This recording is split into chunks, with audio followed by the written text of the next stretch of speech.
Welcome dear students, स्वागत है आप सभी का हमारे यूट्यूब चैनल पर। बच्चों, आज के वीडियो में हम करने वाले हैं कक्षा 7वीं का आपका गणित विषय का पेपर। देखिए, राज्य शिक्षा केंद्र मध्य प्रदेश भोपाल द्वारा आपके आयोजित वार्षिक परीक्षाएं शुरू होने वाली है 2024-25 की। तो आज के वीडियो में हम गणित का पेपर करने वाले हैं, तो आप जल्दी से इस वीडियो को देख लीजिए और हमारे यूट्यूब चैनल को सब्सक्राइब कर लीजिए, वीडियो को लाइक कर दीजिए और साथ ही में बेल आइकन के बटन को प्रेस कर लीजिए ताकि आने वाले वीडियो की नोटिफिकेशन आपको सबसे पहले मिल जाए। देखिए, इस तरह से आपका पेपर रहने वाला है। परीक्षा में पूर्णांक आपका 60 नंबर का और परीक्षा अवधि यानी कि समय आपका रहने वाला है 2.5 घंटे का। तो चलिए, पहला प्रश्न आपका आता है बहुविकल्पी प्रश्न, जो आपको दे रखे हैं 1 से 5 तक। निर्देश दे रखे हैं, प्रत्येक प्रश्न के 4 विकल्प दिए गए हैं। सही विकल्प का चयन करके आपको लिखना है और 1-1 नंबर का आपका प्रश्न रहने वाला है। तो देखते हैं, सबसे पहले आपका है 3/7 में क्या जोड़ा जाना चाहिए कि 3/7 प्राप्त हो जाए। तो देखिए, आपके ऑप्शन दिए हुए हैं। तो 3/7 में ऐसा क्या जोड़ा जाना चाहिए कि 3/7 प्राप्त हो जाए। तो इसमें हम जोड़ेंगे 0। देखिए, कहाँ लिखा है 0 हम जोड़ेंगे 3/7 में, तो हमें क्या प्राप्त हो जाएगा, 3/7 ही प्राप्त हो जाएगा। तो इस प्रकार से आपको 0 लिख देना है, बी वाला आपका सही आंसर हो जाएगा। अगला है दूसरा, समीकरण x + 3 = 0 में x का मान आपको बताना है। तो देखिए, समीकरण x + 3 में आपको 0 का मान बताना है। तो देखिए, 3 x आपका इधर हो जाएगा और 0 - 3 आपका हो जाएगा। तो इसमें आपका हो जाएगा -3 आपका आंसर हो जाएगा, x = -3। तो -3 कौन से ऑप्शन में है, ए वाले ऑप्शन में है। तो ये ए आपका सही आंसर हो जाएगा इसमें। अगला है आपका 30 डिग्री के संपूरक कोण की माप है। तो देखिए, 30 डिग्री के संपूरक कोण की मान आपकी क्या हो जाएगी। तो देखिए, इसमें 30 डिग्री में ऐसा क्या जोड़ा जाना चाहिए। तो 30 + 150 डिग्री यानी कि 180। तो इसमें आपका हो जाएगा 150 आपका राइट आंसर इसमें हो जाएगा। कौन सा ऑप्शन है, देखिए बी वाला आपका सही आंसर इसमें हो जाएगा। अगला है आपका चौथा, 6/3 को उसके व्युत्क्रम से गुना करने पर क्या प्राप्त होता है। तो देखिए, 6/23 को उसके व्युत्क्रम से गुना करने पर यानी कि उल्टा गुना करने पर, तो 23/6, तो 6 से 6 कट गया, 23 से 23 कट गया, तो क्या प्राप्त होगा, तो 1 इसमें आपका सही आंसर हो जाएगा। तो एक कौन से ऑप्शन में, तो देखिए सी वाले ऑप्शन में 1 लिखा हुआ है, तो 1 इसमें आपका करेक्ट आंसर हो जाएगा बच्चों। अगला है आपका, निम्नलिखित में से त्रिविमीय आकार नहीं है। तो त्रिविमीय आकार कौन सा नहीं है। तो देखिए, गोला भी त्रिविमीय आकार है, पिरामिड भी है, घन भी है, लेकिन चतुर्भुज नहीं है। तो डी वाला इसमें आपका सही आंसर हो जाएगा, चतुर्भुज लिखा हुआ है, चतुर्भुज त्रिविमीय आकार नहीं है। तो चतुर्भुज इसमें आपका करेक्ट आंसर हो जाएगा। तो इस प्रकार से आपके विकल्प हो जाते हैं पूरे। अगला आपको आता है रिक्त स्थान। देखिए, 6 से 10 तक आपको रिक्त स्थान दिए हुए हैं। निर्देश क्या दे रखे हैं, निम्नलिखित प्रश्नों में रिक्त स्थान की पूर्ति कीजिए और प्रत्येक के लिए आपका 1 अंक निर्धारित है। देखिए, 1-1 नंबर के आपके रिक्त स्थान है। तो चलिए इनको देख लेते हैं। देखिए, छठा आपका है 9/2 × 7 = 63/8। तो देखिए, इस प्रकार से हल करने पर 9/2 × 7, तो इसमें आपको 4 लिख देना है, /4। तो आपका क्या आंसर हो जाएगा इसमें, 63/8 इसमें आपका आंसर हो जाएगा। तो आपको 4 लिख देना है यहाँ पे, तो आपका 63/3 आंसर हो जाएगा। सातवां देखिए, सबसे बड़े और सबसे छोटे प्रेक्षण का अंतर कहलाता है। तो क्या कहलाता है, परास इसमें कहलाता है। परास आपको लिख देना है, परास कहलाता है। अगला है आपका, त्रिभुज की 2 भुजाओं का योग तीसरी भुजा के होता है। तो तीसरी भुजा से अधिक होता है, अधिक इसमें आपको लिख देना है, अधिक। त्रिभुज की 2 भुजाओं का योग तीसरी भुजा से अधिक होता है। अगला आपका है, व्रत में सममितीय रेखाएं होती है। तो व्रत में अनंत सममितीय रेखाएं होती है, अनंत आपको लिख देना है इसमें, अनंत। अगला है आपका, भारतीय गणितज्ञ जिन्होंने शल्य सूत्र दिया उनका नाम। तो उनका नाम हो जाएगा बोधायन, बोधायन इसमें आपको लिख देना है। तो इस प्रकार से देखिए, आपके रिक्त स्थान भी हो जाते हैं पूरे।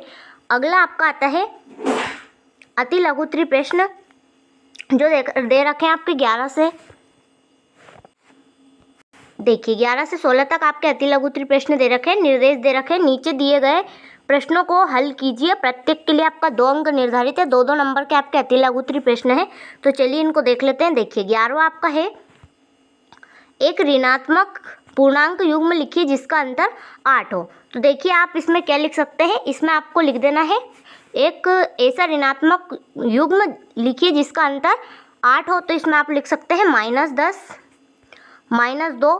तो इसमें आपका क्या हो जाएगा, माइनस माइनस हो जाएंगे, माइनस माइनस कट जाएंगे, आपको करेंगे तो आप तो 8 इसमें आपको प्राप्त हो जाएगा। तो आपको क्या करना है ऐसा, तो इसमें आपको -10 और -2 आपको लिख देना है।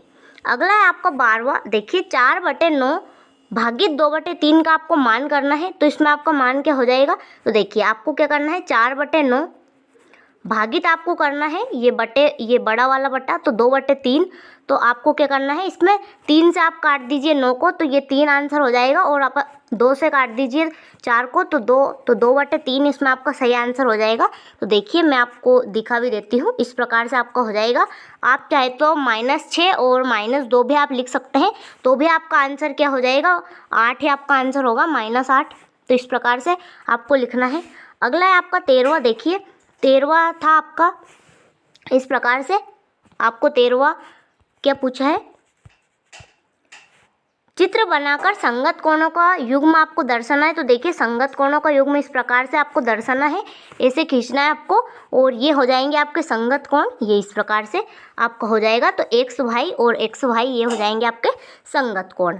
अगला है आपका देखिए 14वां प्रश्न, अपने आसपास के परिवेश में सममिति दर्शाने वाली कोई 2 आकृतियों के आपको नाम बताने हैं। तो देखते हैं इसका आंसर। फिर आपका देखिए 15 अंग्रेजी वर्णमाला के 2 अक्षर लिखिए जिसमें रेखीय सममिति और घूर्णन सममिति दोनों हैं। फिर आपका 16वां है, त्रिभुजीय पिरामिड में कितने शीर्ष होते हैं और कितने किनारे होते हैं, तो ये आपको बताना है। तो चलिए इन सभी के आंसर देख लेते हैं। देखिए ये हो जाएगा आपका 14वें का आंसर, दरवाजा, खिड़की, तितली और पत्ता ये हो जाएंगे। और अगला था आपको अंग्रेजी वर्णमाला के, तो अंग्रेजी वर्णमाला के O और S हैं। फिर आपको शीर्ष और किनारे, तो देखिए शीर्ष हो जाएंगे 4, किनारे हो जाएंगे आपके 6 पिरामिड में। तो इस प्रकार से आपको करना था।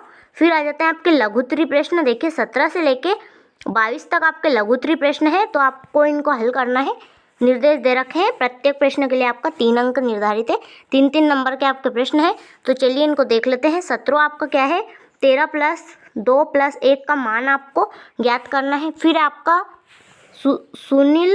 सुशील 3 क्रमागत दिनों में क्रमशः 6 घंटे, 5 घंटे, 7 घंटे पढ़ता है, उसके पढ़ने का औसत समय क्या है आपको बताना है। फिर आपको हल करना है। देखिए 19वां आपको प्रश्न है, 20वां आपको आकृति में x और y का मान आपको बताना है।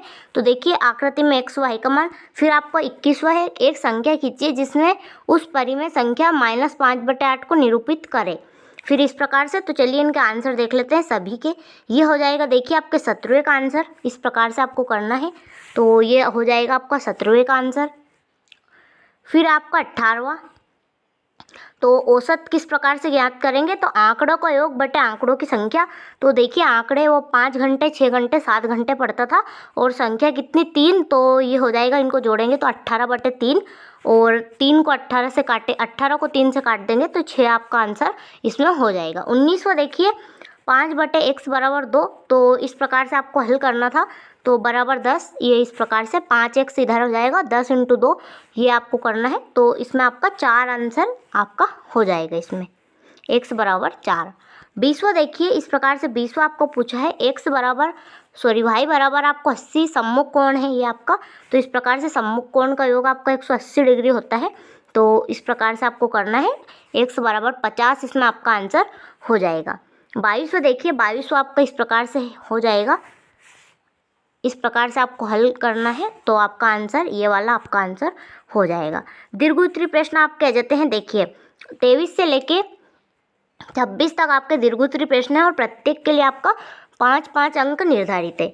तो चलिए देखते हैं क्या है। 23वां, जूही एक वॉशिंग मशीन 13,500 में बेचने पर 20% की हानि उठाती है, उससे वह मशीन कितने रुपए में खरीदी थी, आपको बताना है। फिर आपका 24वां, देखिए इस प्रकार से आपको 24वां दिया हुआ है, आपको करना है इसको हल। तो 23वां देखिए इस प्रकार से आपका 23वां हो जाएगा, मशीन का क्रय मूल्य बराबर विक्रय मूल्य 100 - हानि और × 100, इस प्रकार से आपको करना है। तो ये आपका हो जाएगा आंसर।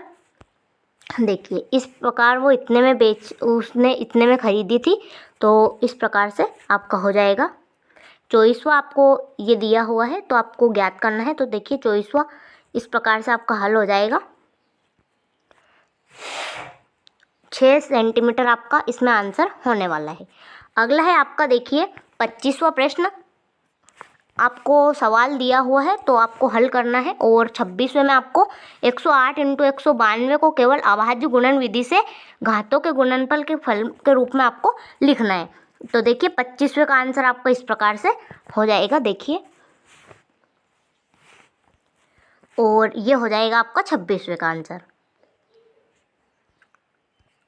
तो इस प्रकार से बच्चों आपका कक्षा 7वीं का गणित विषय का पेपर हो गया है पूरा। तो आप जल्दी से इस वीडियो को पूरा देख लीजिए और चैनल को सब्सक्राइब कर दीजिए, वीडियो को लाइक कर दीजिए और साथ ही में बेल आइकन के बटन को प्रेस कर लीजिए।